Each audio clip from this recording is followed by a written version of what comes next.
Mencekam, kadrun paksa masuk gedung KPK, mau persekusi Firly Bahuri, tuntut mundur agar tak urusi kasus Formula E, kurang ajar, kadal licik mau selamatkan Anies. Kami menuntut Ketua KPK agar bertanggung jawab dengan apa yang sedang dilakukan karena beliau sudah menerima sebuah gratifikasi, ya, terutama gratifikasi yang helikopter itu sudah disanksi, tapi sanksi ringan. Ya, dan terus juga kami menuntut ada beberapa banyaknya baleho yang tersebar di beberapa daerah. Apa maksud dan tujuannya? Kami meminta Dewas untuk menyelidiki itu. Kalau memang itu dananya dari KPK, itu dana apa? Kadrun itu singkatan dari kadal gurun, seekor kadal yang hidup di Timur Tengah di padang pasir. Dia selalu sembunyi di dalam pasir, mengintip-intip situasi dan baru keluar kalau ada nasi bungkus. Makanan. Mirip kan? Politik itu cepat dan dinamis. Hari ini jadi gubernur yang banyak masalah, besoknya udah jadi capres yang banyak masalah juga. Ngeselin ya. Ya, politik itu juga cepat dan dinamis. Hari ini deklarasi capres, malamnya alam murka dan banjir di mana-mana. Dan sekali lagi politik itu cepat dan dinamis. Hari ini menikmati dukungan ormas intoleran, besoknya pura-pura nggak kenal. Elemen masyarakat dari pengurus besar komunitas aktivitas muda Indonesia menggelar aksi unjuk rasa di depan gedung KPK pada hari ini. Mereka menuntut Ketua KPK Firly Bahuri mengundurkan diri. Aksi demonstrasi itu digelar sekitar pukul 13 WIB. Sekitar puluhan massa yang memadati area depan gedung KPK menyampaikan aspirasinya. Terlihat mereka membawa bendera hingga poster yang berisikan tuntutan kepada Firly Bahuri. Salah satu poster bertuliskan, "Kami bersuara menuntut Firly Bahuri mundur dari jabatan Ketua KPK." Dari keterangan tertulis yang diterima, ada 3 tuntutan yang disampaikan massa pendemo. Tuntutan mereka salah satunya berisi permintaan Dewas KPK memeriksa Firly dalam dugaan gratifikasi sewa helikopter. Dewas juga dituntut memeriksa Firly terkait dugaan gratifikasi baliho. Massa pendemo lalu turut menuntut Firly mengundurkan diri dari jabatan Ketua KPK. Beginilah cara kadal gurun mempersekusi Firly Bahuri, menekan KPK agar kasus Formula E berhenti diusut. Mereka sengaja membuat isu agar kasus dugaan korupsi di Formula E ditutup. Pokoknya semua cara dilakukan agar Anies gagal jadi tersangka, karena hanya dengan menuntut Firly mundur, Anies bisa bebas. Memang sebelumnya Firly sempat dilaporkan ke Dewas KPK pada 2020 silam. Pengaduan itu juga berkaitan dengan dugaan gratifikasi di balik penggunaan helikopter.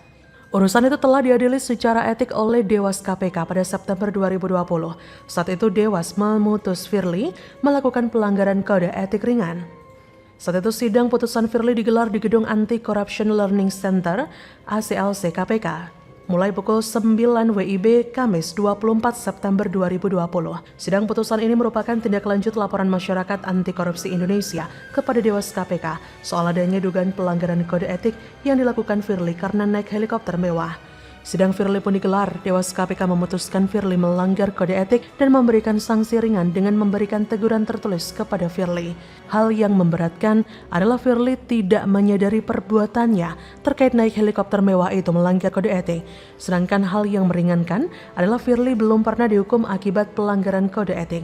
Dengan putusan ini, Firly dilarang melakukan perbuatan serupa selama kurun waktu 6 bulan.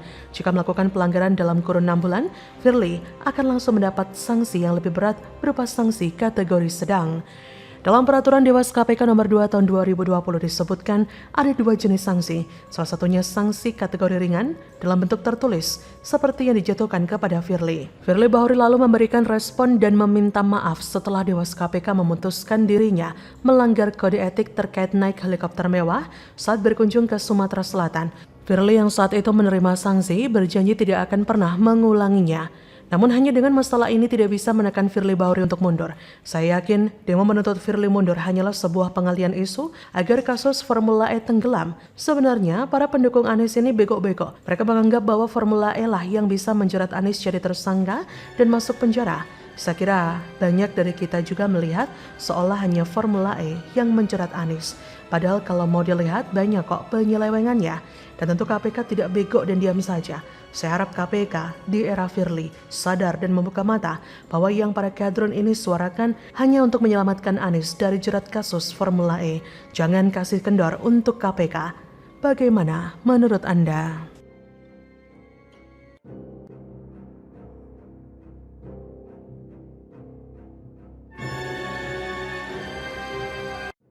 Beredar foto surat pernyataan utang. Benarkah kelebihan utang sampai 92 miliar? Ditulis oleh Sardi dari laman siwar.com. Saya kira daripada urusan utang makin melilit, makin pelik, makin bikin rumit citra Anies, mending Anies memberikan pernyataan sendiri, bikin konferensi pers di depan awak media, klarifikasi sendiri. Biasanya kan Anies senang ya dapat panggung. Ini kan nggak perlu nyari-nyari panggung, panggungnya udah datang sendiri. Anies kan lihai menata kata. Manfaatkan saja buat ngasih klarifikasi, seperti Sandiaga yang sudah berani menyatakan bahwa dia ikhlasin aja itu utang ya. Ya udah, Anies ngomong sendiri dong di depan publik. Kenapa menghindar? Kenapa malah disampaikan oleh orang lain? Apakah Anies nggak pede? Nah, kan malah memunculkan banyak pertanyaan.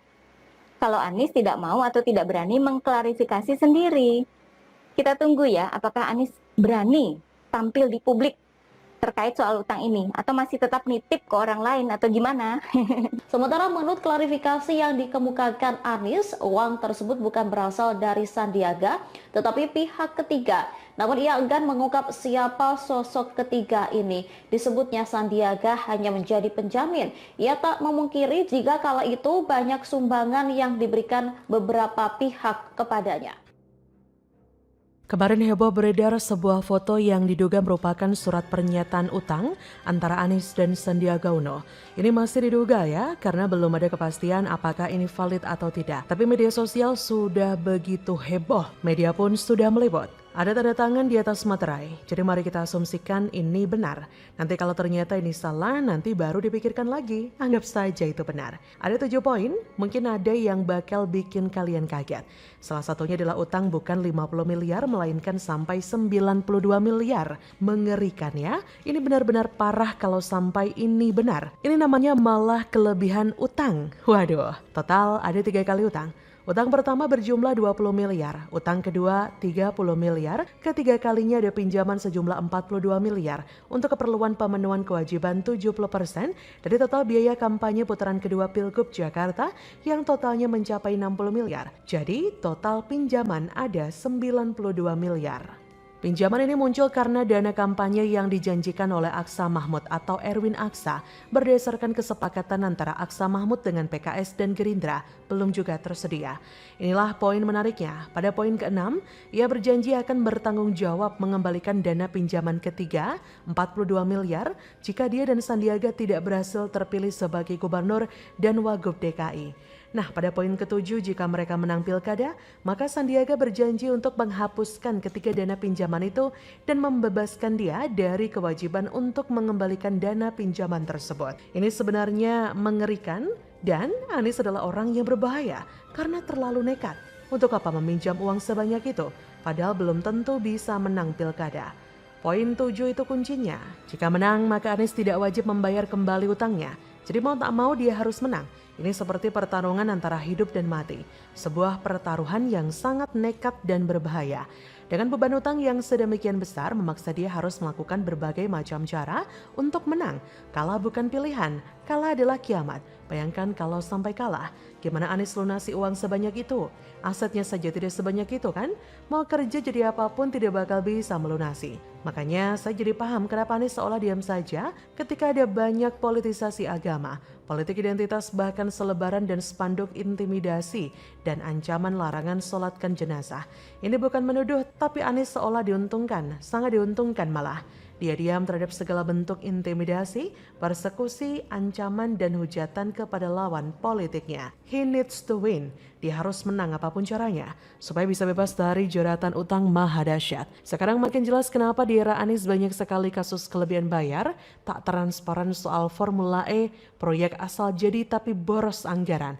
Ya, semua ada penyebabnya. Dan makin jelas pula kenapa Anies disebut sebagai bapak politik identitas. Minimal dia menikmati itu dan menguntungkan dirinya. Satu poin penting yang tak kalah pentingnya adalah Anies sangat ambisius. Ambisinya terlihat sangat mengerikan.